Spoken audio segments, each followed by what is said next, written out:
নমস্কার বন্ধুরা, কেমন আছো সবাই? আশা করছি সবাই খুব ভালো আছো। আমরাও কিন্তু ভীষণ ভালো আছি। দেখো, ঘুম থেকে উঠে গেছি আর উঠে কিন্তু চলে প্রথম কাজ যেটা ঘরের বিছানা তুলে নেওয়া, তারপরে ঘরটাকে একটু পরিষ্কার করে সমস্ত জিনিস যেখানে যেটা থাকে সেটা সেখানে গুছিয়ে নিয়ে বিছানা তুলে গুছিয়ে সমস্ত ঘরটা পরিষ্কার করে তারপরে কিন্তু আমি ঘরের দিয়ে বেরিয়ে এসেছি।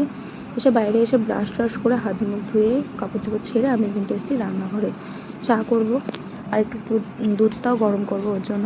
এদিকে জার জল বসিয়ে দিয়েছি, আদা আর গুড় দিয়ে ভালো করে ওটাকে ফোটাচ্ছি, আর দুধটাও গরম হওয়ার জন্য বসিয়ে দিয়েছি।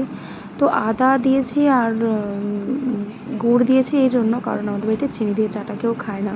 তো চাটা করে নিলাম, নিয়ে সকাল সকাল চা খেয়ে তারপরে কিন্তু এদিকে চলে এসেছি রান্নার কাজের জন্য। তো সকালবেলা ভাত রান্না করেছিলাম, তারপরে করেছিলাম আমড়া দিয়ে টক ডাল, আরও একটা কি ঘন্ট করেছিলাম। তো তাছাড়াও এদিকে দুপুরে ছিল মাছের ঝোল, তো ওগুলো আর দেখাতে পারিনি, লাস্টে এই মাছের ঝোলটাই তোমাদের সাথে শেয়ার করলাম।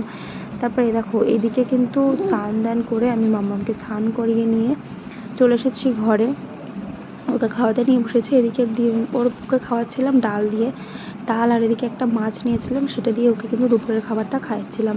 আর এবার কিন্তু ওকে দুপুরবেলা খাইয়ে দিয়ে আমি কিন্তু ঘুম পাড়িয়ে দিই। মোটামুটি 1 থেকে 1.5 ঘন্টা ও ঘুমায়।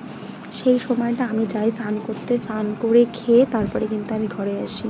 তো দেখো আমি এদিকে স্নান করে খেয়েও কিন্তু ঘরে চলে এসেছি। আর খেয়ে দিয়ে তারপরে অনেকটাই লেট হয়ে যায়, যেহেতু ওকে ঘুম পাড়াতেও একটু সময় লাগে, তো ওর জন্য কিন্তু আমার এদিকে খেতে আসতেও একটু লেট হয়ে যায়, মোটামুটি 3:30 4টে মতো বেজে যায়। তো তারপরে ও তো ঘুমিয়ে টুমিয়ে উঠেছে বিকেলবেলা, তারপরে ওকে একটু দুধ দিয়েছিলাম, দুধটা খেয়ে তারপরে সন্ধ্যা হওয়ার পর আমি কিন্তু ওকে নিয়ে বই নিয়ে বসিয়েছিলাম। সন্ধ্যাবেলা আমার নর্মালি কিছু খাওয়া না, যেহেতু খেতে একটু লেট করে ওর জন্য কিন্তু নর্মালি কিছু খাই না। তো পড়ছে খালি, শোনো বলো। তো তারপরে এদিকে দেখো ওকে পরিয়ে টরিয়ে উঠে রাত্রে খাবার যেহেতু রুটি বানাই, রুটিটা বানিয়ে নিয়ে খেয়ে দিয়ে তারপরে কিন্তু ওর জন্য সুজি বসিয়েছিলাম, ওকে খাওয়াবো ওর জন্য। তো ঘুমোতে নিয়ে এসেছি, খাইয়ে নিয়ে দেখো খালি কাউতালিটা। ঘন্টা বাজাও। তো এইভাবেই কিন্তু পুরো দিনটা আমি পার করে দিই ওর সাথে। তো আজকের ভিডিওটা এতটুকুই, টাটা বাই বাই।